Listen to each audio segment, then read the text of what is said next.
well often intersect. They've been commingled over the years for good or for bad. This is nothing new. I think, though, what we're seeing here with the NFL, though, is possibly a new dimension, a new zenith, if you will. It's a bit of a wildfire, to use the analogy that's going on in California right now, that could spread and really possibly decimate the NFL and possibly other sports in this country if really the NFL doesn't take a stand here.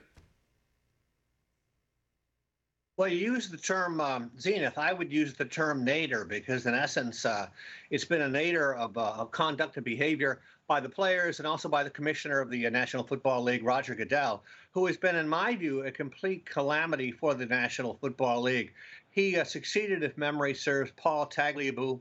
He comes from a family. His late father was the New York State Senator for the United States Senate, who was a very decidedly liberal senator, was booted out of office by the voters of New York.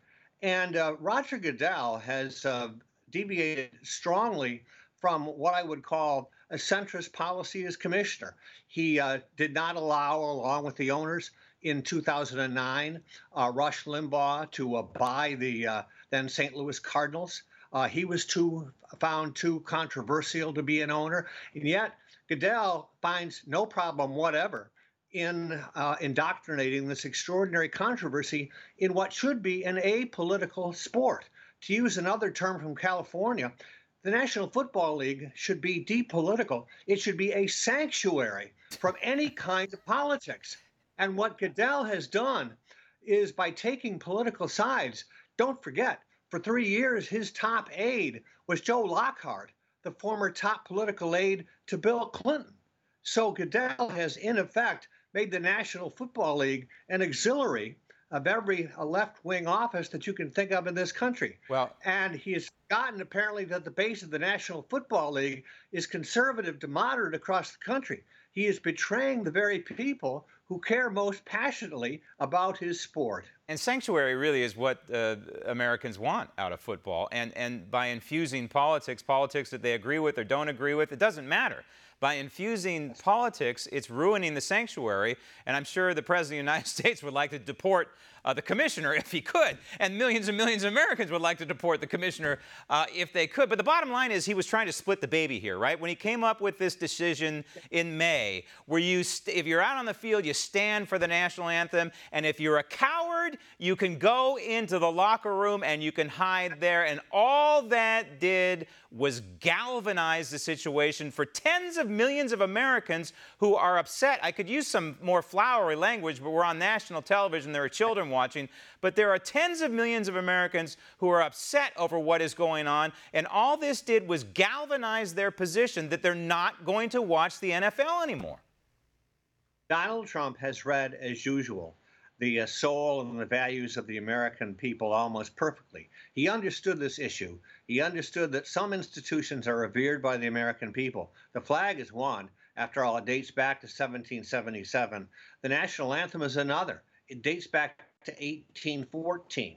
Look, in the America of 2018, there are a million different ways, a million different venues to say a zillion different things. If the players have legitimate or illegitimate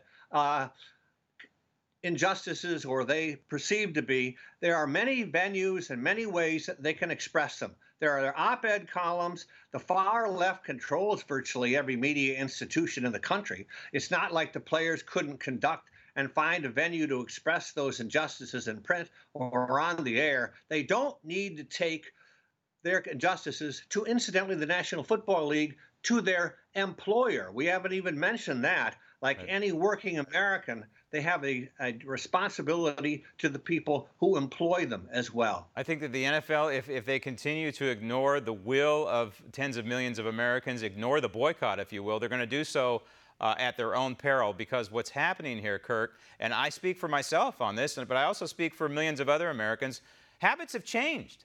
And then this is what the NFL, I think, doesn't quite comprehend, is that instead of flipping on the television on Sunday morning to watch football, people are going to church or they're finding other things to do. What a novel thought. And here in the East, I've reverted, and I say this with great pride, to watching John Wayne movies on Sunday afternoon. Talk about a slice of Americana. Want to see more videos like this? Click on the link below and subscribe to One America News on YouTube. And call your cable provider and kindly demand that One America News is added to your lineup. Call and subscribe today.